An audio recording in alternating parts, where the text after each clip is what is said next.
Since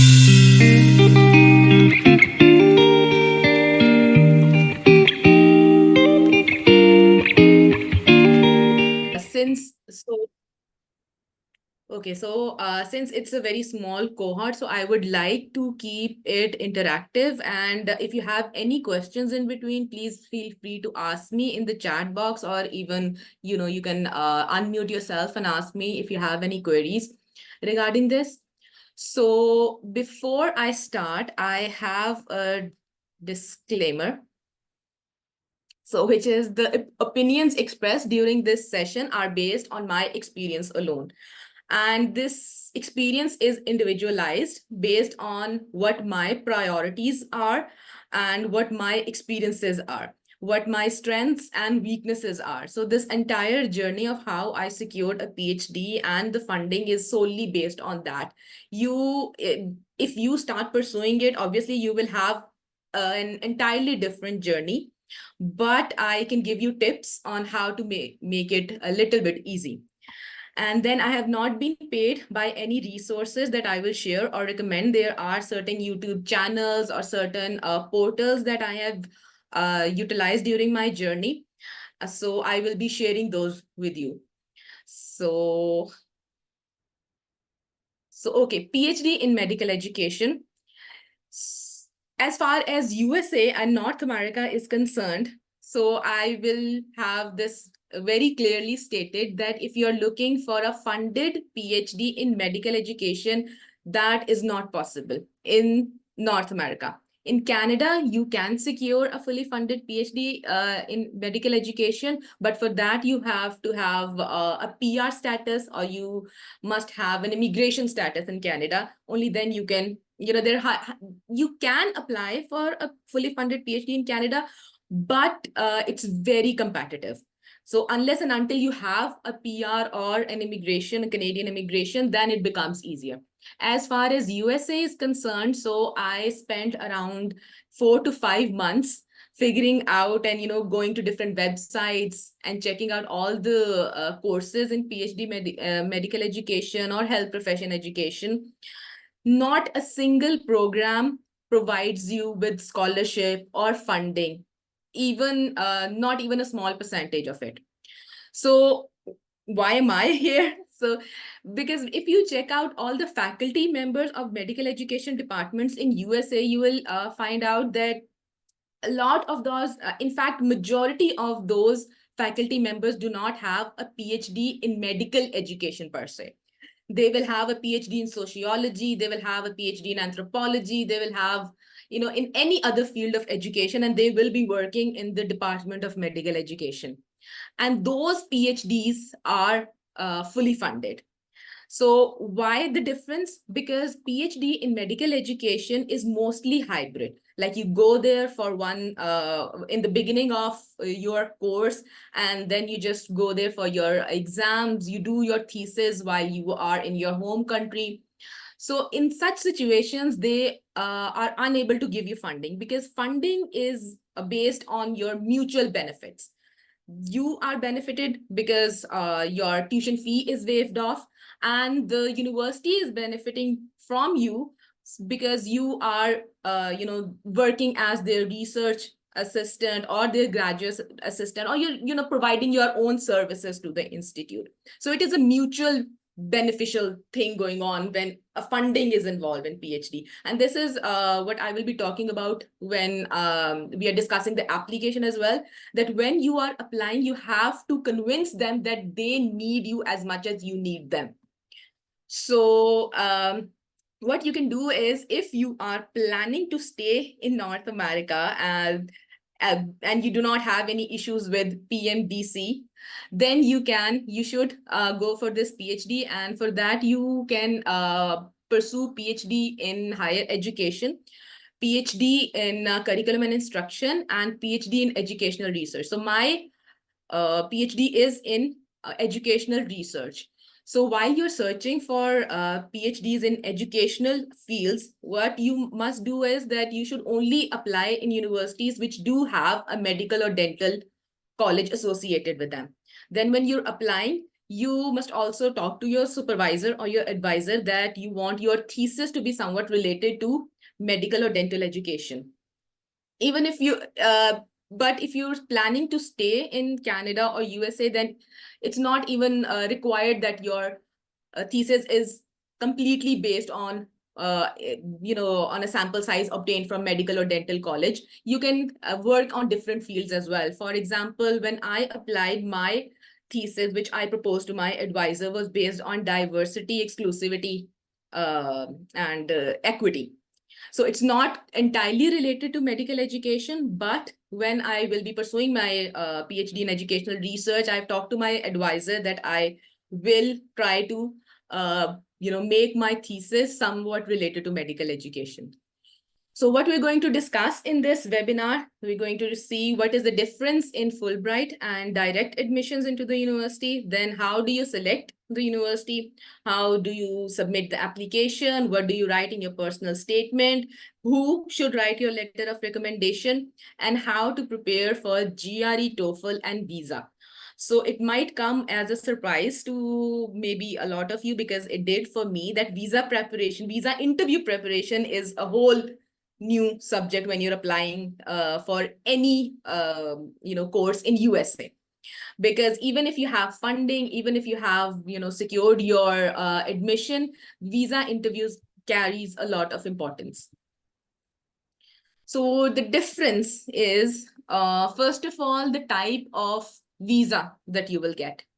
So when you are a Fulbright scholar, you will get a J1 type of visa, which means that you, and it is also related to another thing, that when you are a Fulbright scholar, you have to sign a contract.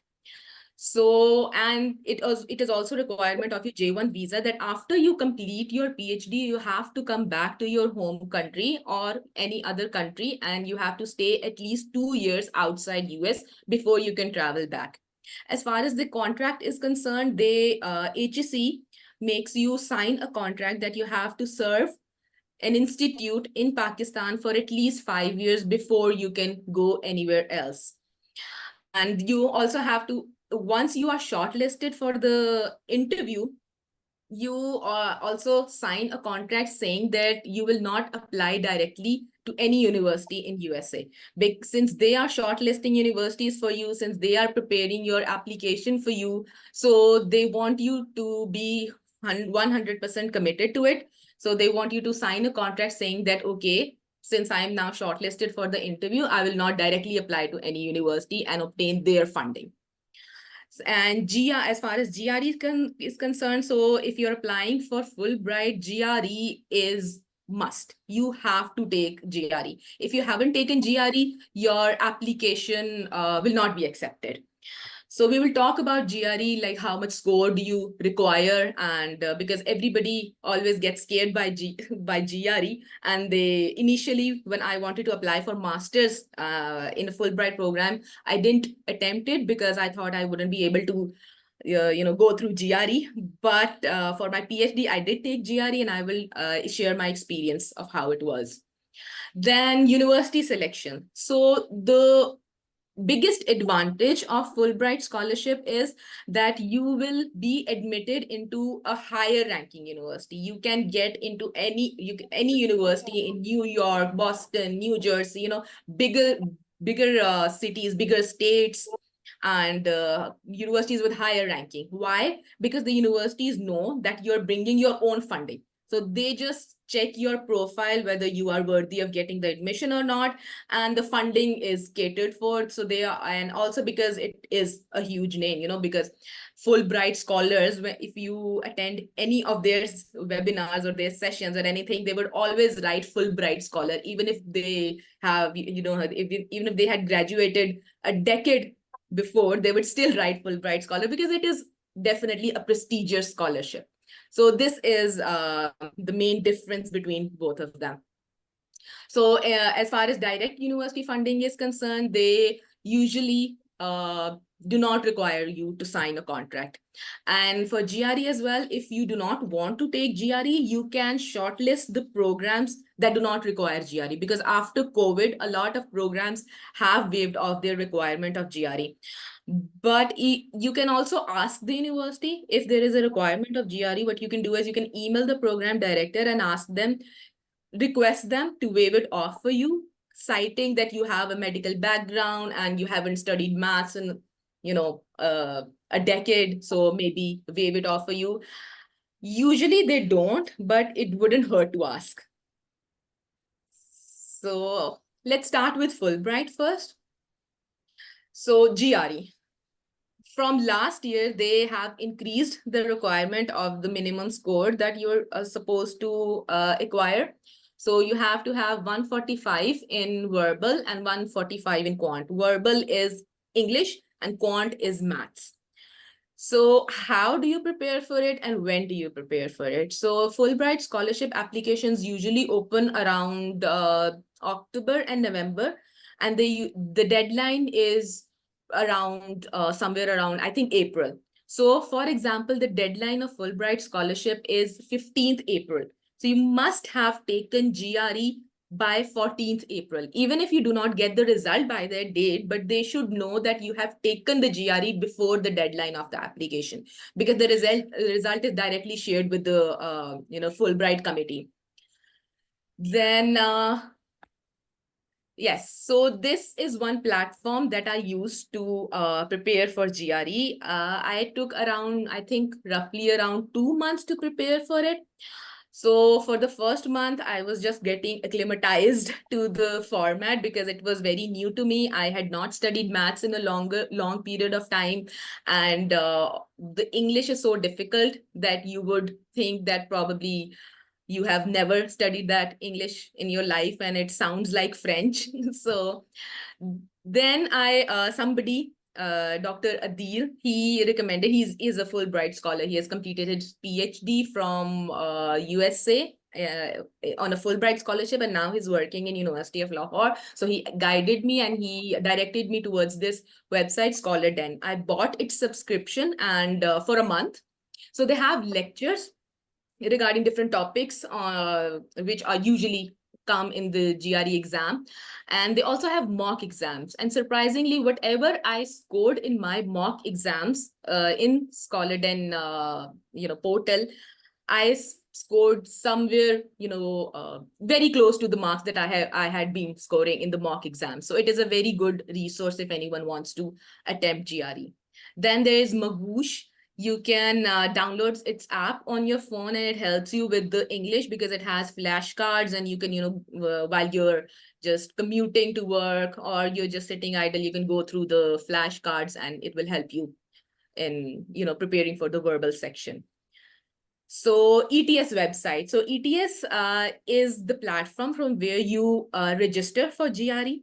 So they also have some free mock exams or some paid mock exams as well that you can buy and practice on it. So when I was taking my GRE, they had, I think, 1 or 2 mock exams. And the mock exam format was just like the one, the final exam. So it's on a laptop, you know how the timer works and everything. Then you can yeah, that's I think that's about it. And if anyone is interested, I scored 149 in verbal and 154 in quant and 4 in analytic. And I was shortlisted for the interview, but I did not go for the interview because I wanted to apply directly. And in the interview, they before coming for the interview, they wanted to ensure that I was not applying directly. Then you have to, share your CV with them. It has to be in a nice format, however it is. And then, yes, personal statement. So a personal statement is slightly different for Fulbright than it would be for direct university applications.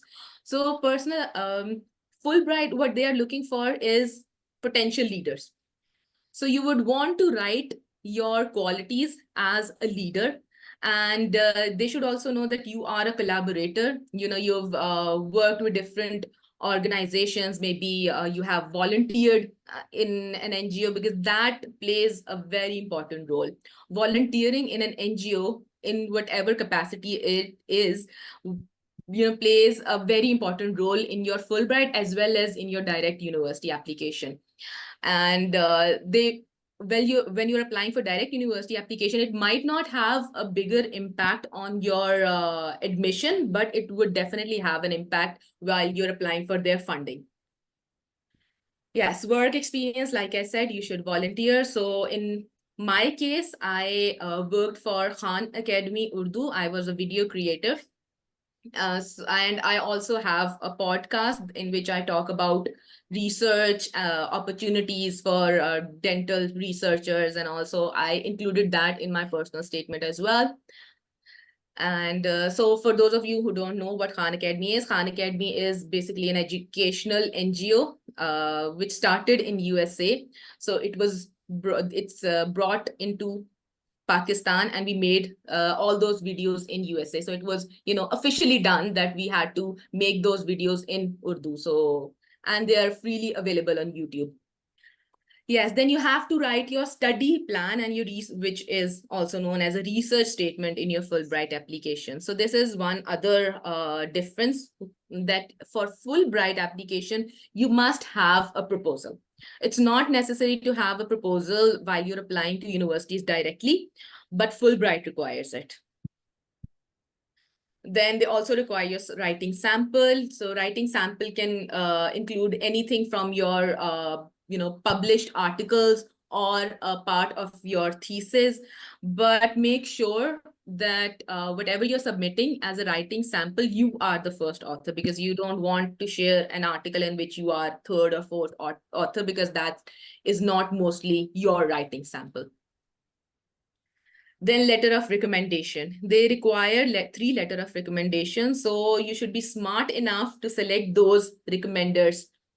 So they have to be, willing to submit the letter of recommendation on your behalf, because once you submit your application, they will send a link to your recommender. Your recommender will then have to upload the letter of recommendation, him or herself. So you need to have people that you trust who will upload your letters before the deadline.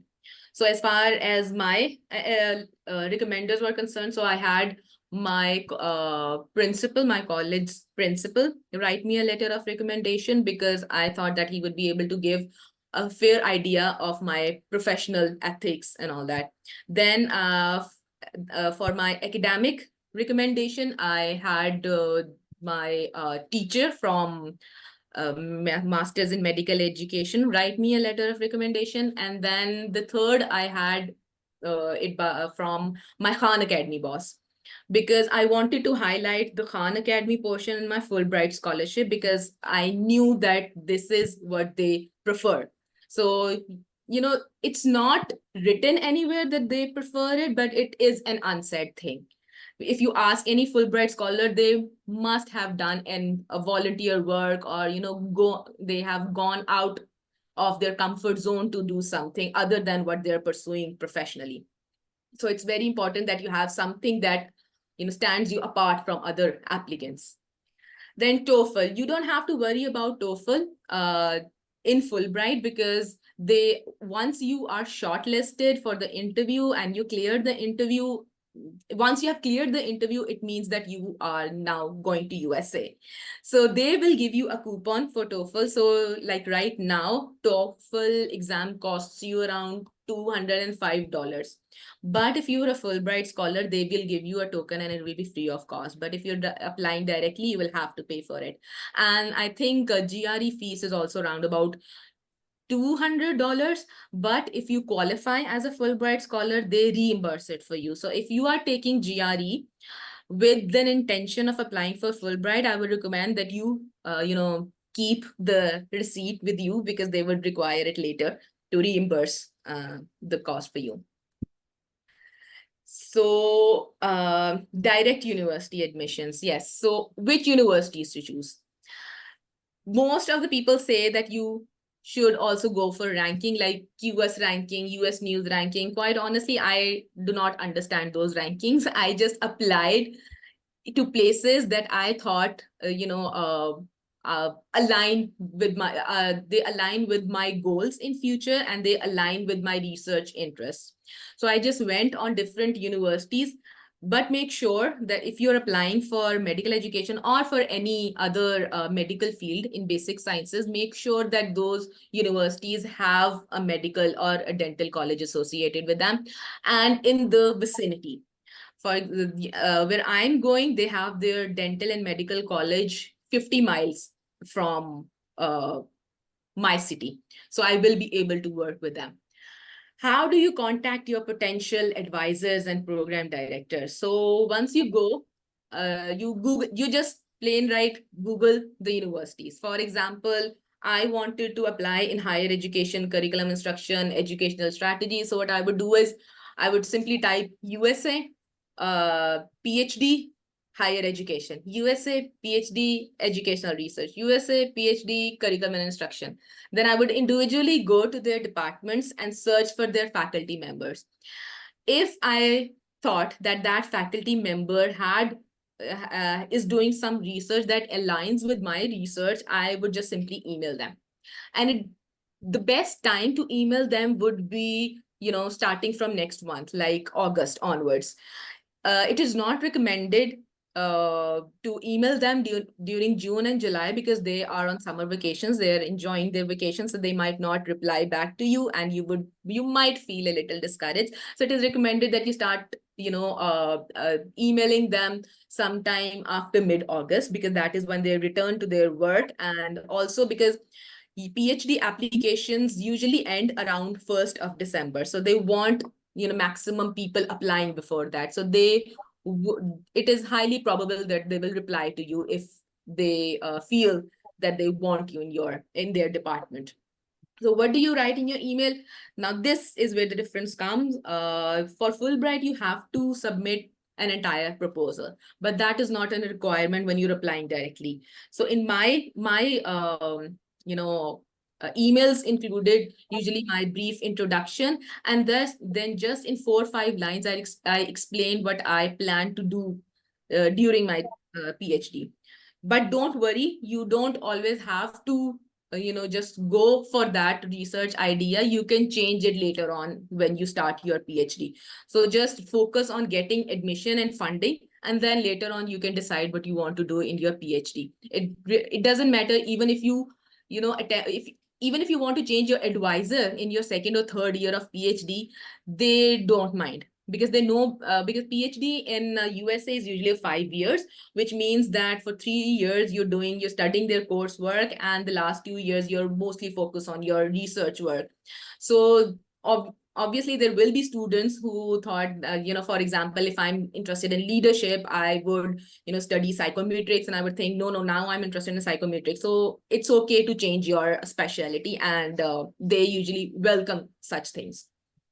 If you're honest with them, this is what they, okay. So when you get the reply, some of them replied with that, yes, you can mention me in your application when you're writing your personal statement. And then some of them said that they want to schedule an interview and see if our research interests align. So don't be afraid of the interviews, because they're usually, just trying to know your goals and why you're applying to USA. And they're also interested if you, want to, whether you are a self-funded student or a fully funded student. So if they ask you that question, I would advise you to be very certain, very honest with them, and tell them that you will be applying for a fully funded PhD. Otherwise, it's not possible for you.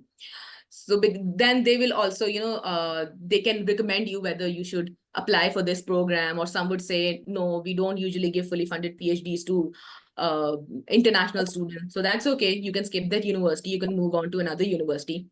There are, I think, thousands of universities there. So yes, documents.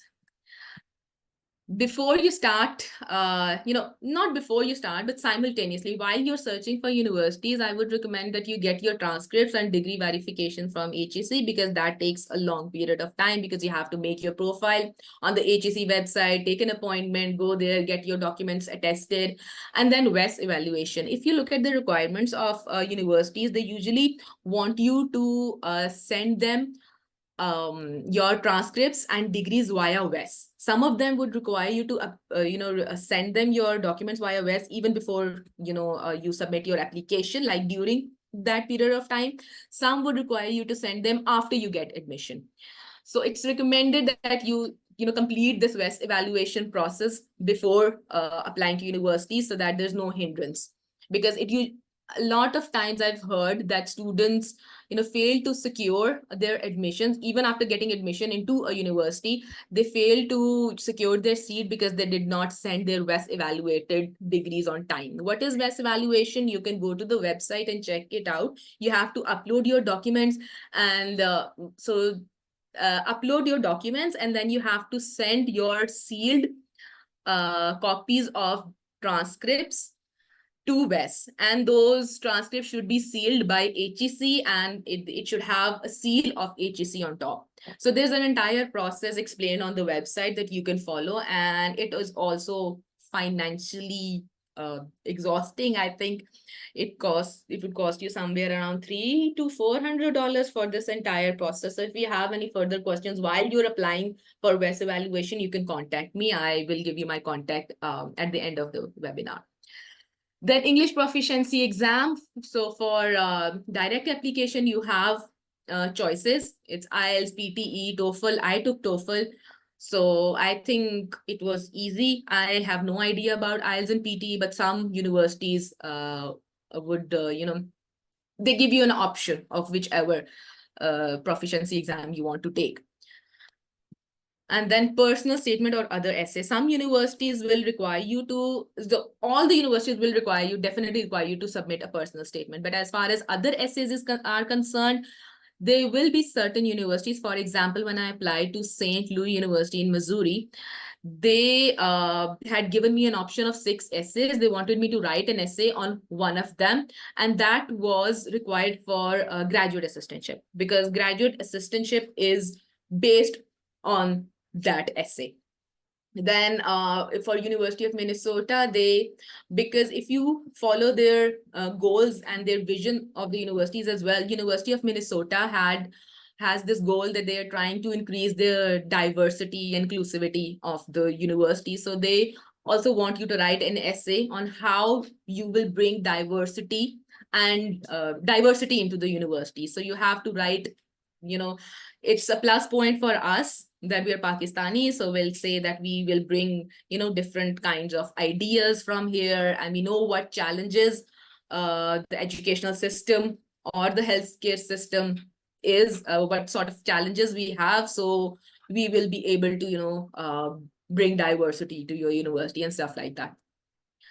Yes, so application fee is usually around $80 to $150, and some universities would provide you a fee waiver automatically. But even if they don't, it doesn't hurt again to ask for a fee waiver.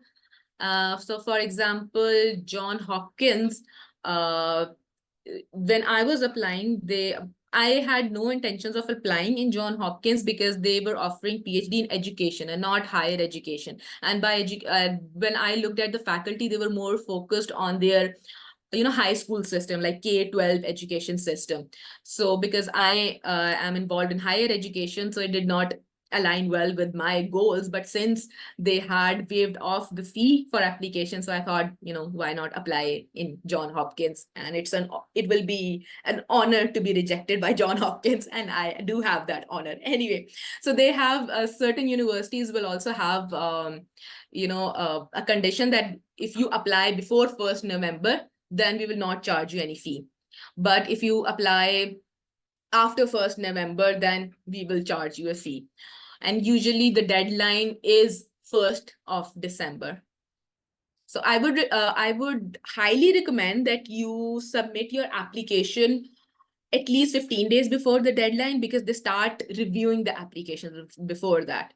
So, and what else? Yes, and you should also keep at least 4 to 5 days for each university. For example, if you're applying to 5 universities, you must have 5 weeks for it, because you have to work for an application, and personal statements should always be individualized. What should be included in a personal statement? Please do not include whatever is already included in your CV, because they have seen your CV and they don't want any repetitions. I want you to highlight your strengths and address your weaknesses. So if I give my example, in my example, my weakness was that I had changed my specialty. Like I have done my BDS and then I went for MPhil in dental materials. Then I did my master's in medical education, and then I was applying for a PhD in educational research. So I wanted to fill that gap. My CV does not portray that, why I'm just switching my fields. So I explained that in my personal statement. Plus you also have to give certain things. For example, again, like I mentioned before, that I mentioned Khan Academy, and then I mentioned my podcast that I do, and that I travel a lot, so I know how to be accept how to accept other cultures. So these things you would want to include. And yes, at the end of the paragraph, if you have emailed a supervisor and they have replied back with a positive response, then you must mention them, and then also mention how how your research aligns with theirs. And another thing that I want you to mention in it is how the university will benefit if you join it. So that it is very important with the funding point of view. We do want to know what will you bring to them. This is something that students usually overlook when they're writing their personal statement. They're usually selling themselves, which is a good thing, and that we're telling them, because I am very interested in your university. You have such good faculty members, but you should also tell them what you bring to the table. So funding. In the US, when you apply for direct university, there are two types of fundings. Graduate assistantship, which involves teacher assistantship, which means that you will be asked to help your professors in preparing their lectures, in facilitating small group discussions and such things. So if you're a PhD scholar, you will be asked to take lectures of master students or undergraduate students. And then there are research assistantships, where you would be, working on research projects with the faculty members. And it is not necessary that you secure graduate assistantship in the department where you're studying. So for example, I got admitted into University of Minnesota, but that particular department does not give graduate assistantship. It does not have sufficient funds to give graduate assistantships to international students. So they asked us, they helped, they told us, these are the resources, these are the departments, and just go and find your funding yourself. So I applied for different jobs. I had around, I think, 10 to 12 interviews with different departments. But a couple of departments did agree to give me a job, but they, some of them were not very willing to fund a student from another department. So that was an issue. And then there was a department that was, giving me a funding for 1.5 years, but it did not cover the cost of the rest of the PhD. So since I'm going with my family, my daughter and my husband, so that's sort of, I did not want to take that risk. If I were going alone, I probably would have taken the risk, get that 1.5 year funding, go there, apply for another job, and get funding for the rest of the years. But my situation right now does not allow me to do that. So as far as fellowship, so what is a fellowship? What does graduate assistantship include? So it includes the whichever university you get into. If you get the graduate assistantship, it means that your tuition fee will be waived off.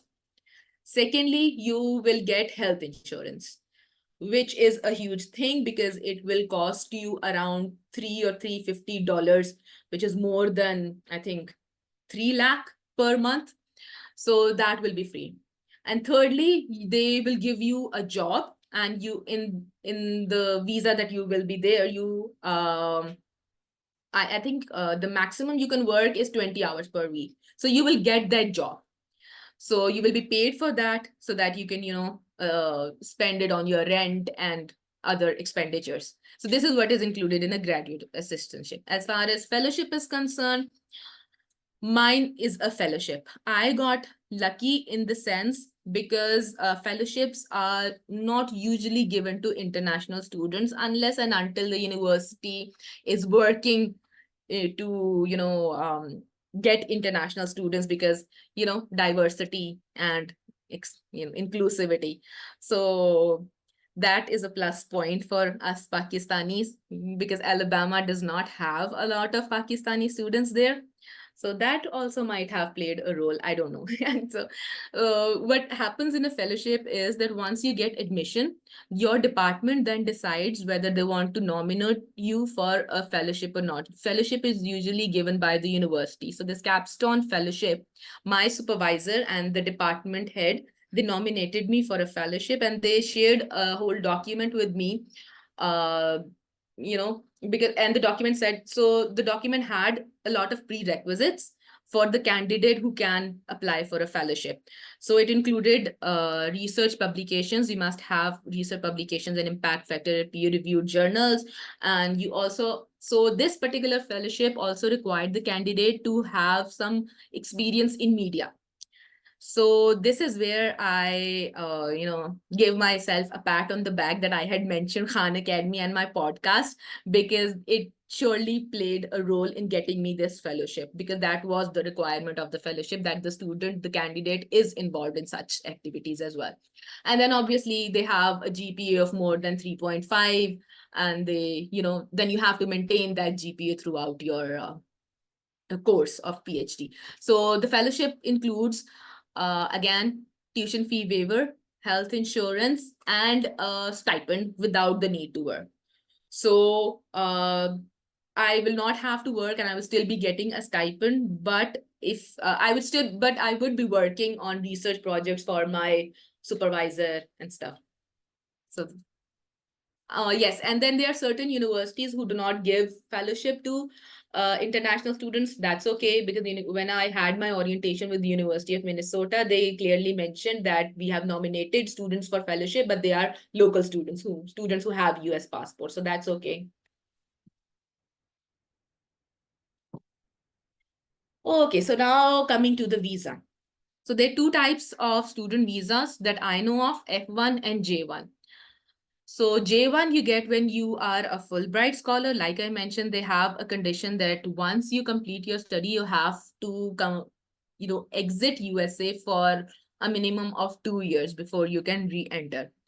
And on J1 visa, I think you can only stay outside US for 30 days, not more than that. But I am on F1 visa because I have, okay, so the advantage of J1 visa is that if you have dependents, then obviously your spouse will have a J2 visa and they will have permission to work there. But as far as F1 visa is concerned that I am on, my spouse and my daughter, they got F2 visa, which is a dependent visa, and you do not have work permit. And it is so strictly prohibited that you cannot even work online, because if they find out that you have breached all these rules and regulations, they can clearly cancel your admission and send you back. They can deport you. So it's very important to figure out your priorities and your finances before you go. So your spouse, your husband or wife, they can convert their F2 visa into F1 visa if whenever they get admission into a course. So once they convert their visa into F1 visa, then they can work. The same condition is for them as well, that they can work for 20 hours per week. Then you get an I-20 form. Once you get admission, your university gives you an I-20 form, and then you have to fill in the DS-160 form for the visa. You get an appointment for the interview and appear for the interview.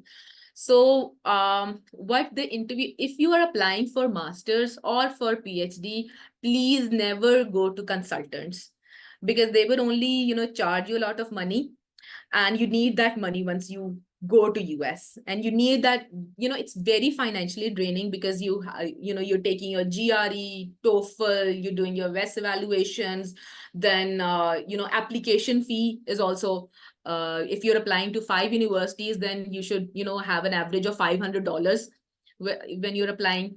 And then the visa fee is also around about, I think, if you talk about Pakistani currency, then I think 60,000 or perhaps. Then you also have a homeland security fee, which is again $350. So you will already be spending a lot of money on your application. So please do not go to any consultants.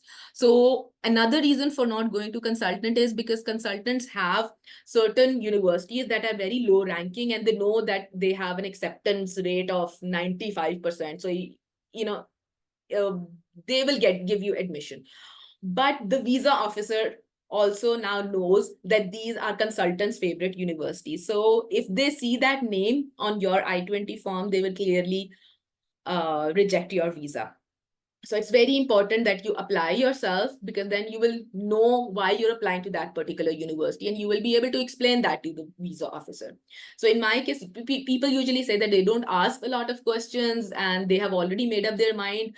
But in my case, my visa officer did ask me a lot of questions regarding my PhD, my funding, and then she was searching for, she even asked me the name of my advisor so she could search her online.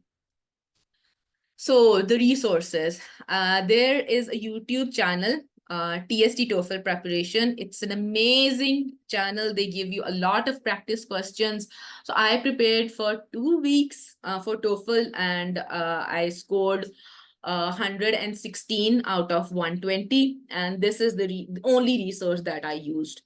And then ETS also gives you a mock test. So I would recommend that you only take the mock test just like 5 or 4 days before your exam, so that you know where you stand. But if you can purchase practice tests, then I would say that please do purchase mock tests.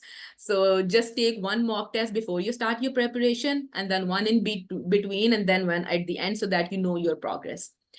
Then there's Argos Visa. It is a YouTube channel in which ex-visa officers, so people who have been taking visa interviews for a long period of time, they give you tips on how to answer those questions or what is going on in the minds of visa officers. So it is very resourceful.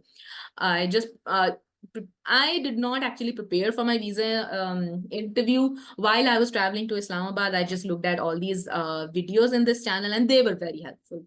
They really helped me in formulating my answers, because visa officer usually will not ask you very detailed questions. You have to, add your details into it. Like you have to add somehow that you will come back and you do not have any intention of staying there, because F1 visa clearly states that you are not going there for immigration purpose. So you have to convince the visa officer that you have no intentions of staying there, and your spouse, your dependent, which is on F2 visa, has no intentions of working there.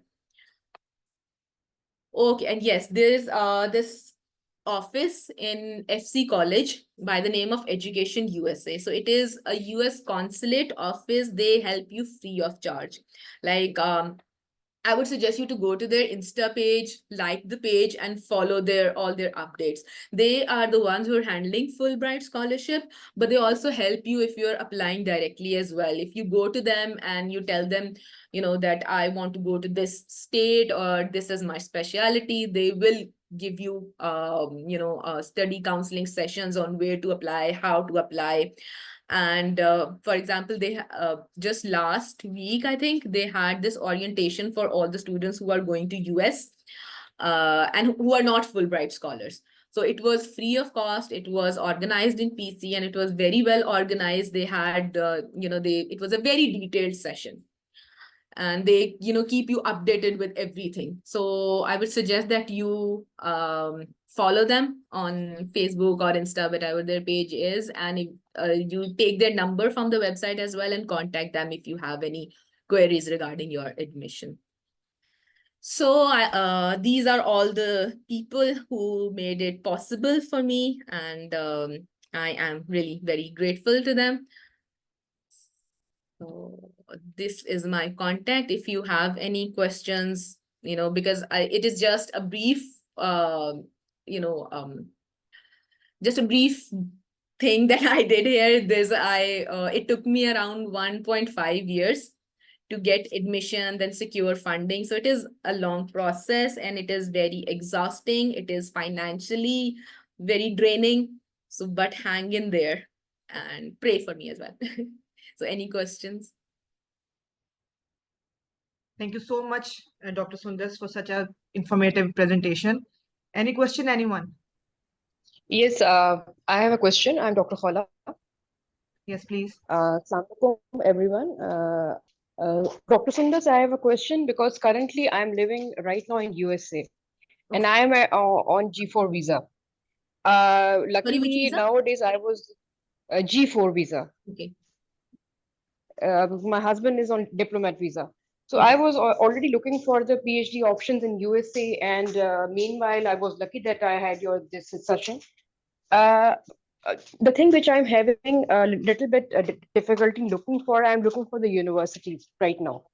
And mostly universities, they are already offering, PhD in health sciences, PhD in public health.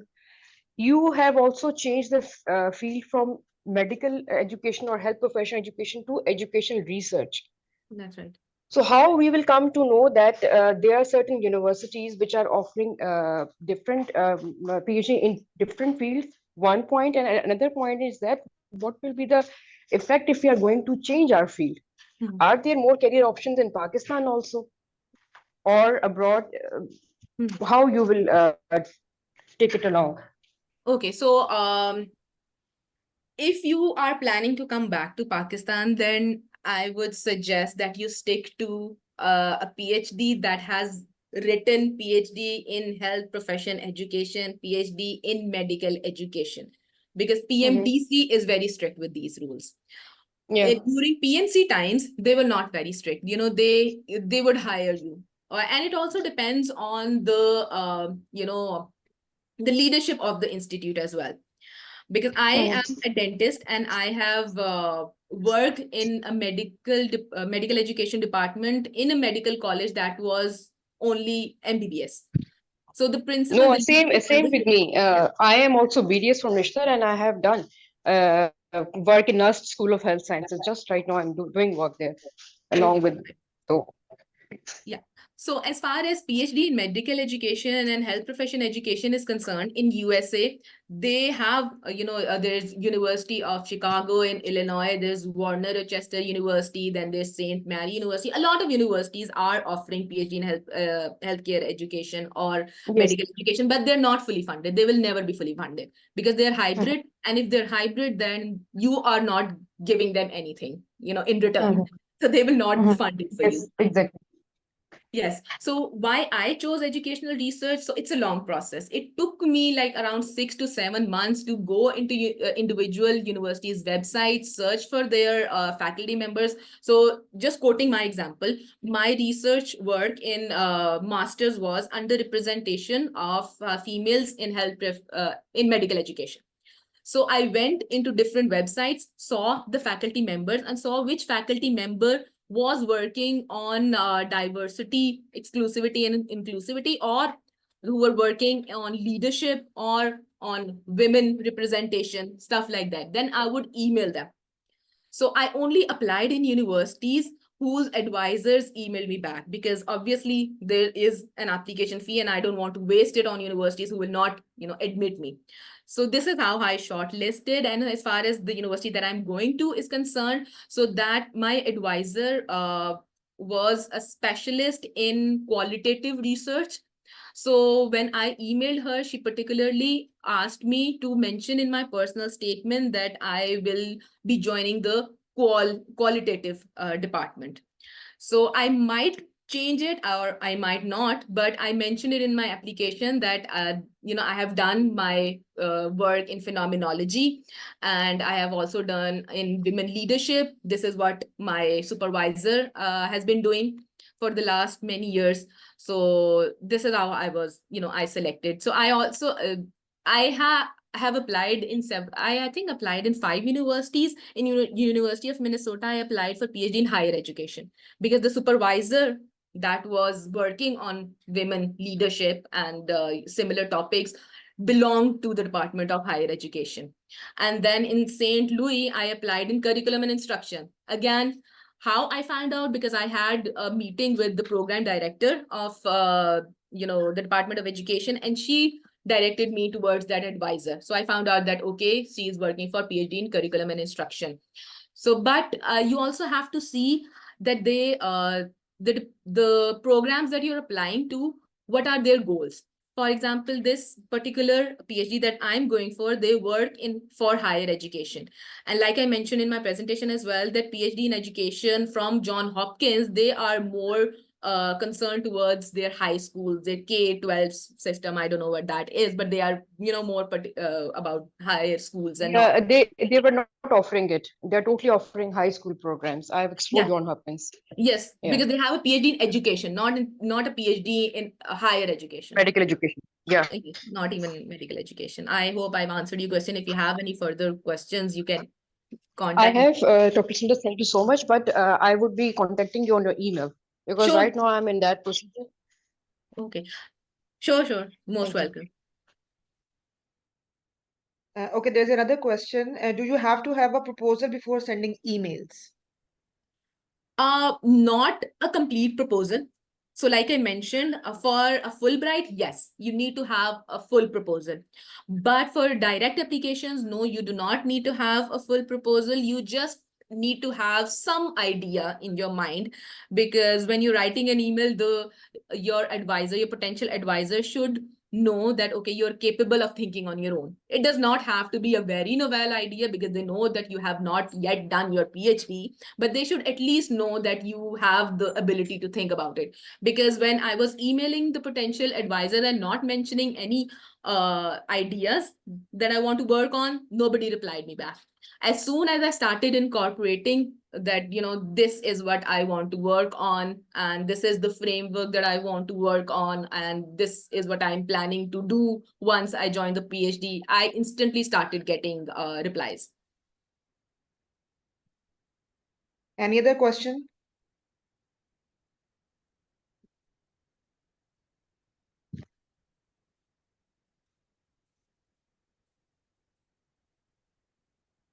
I again want to express my deepest gratitude to Dr. Sundar Siftahar for sharing her valuable expertise with us. Thank you so much, ma'am.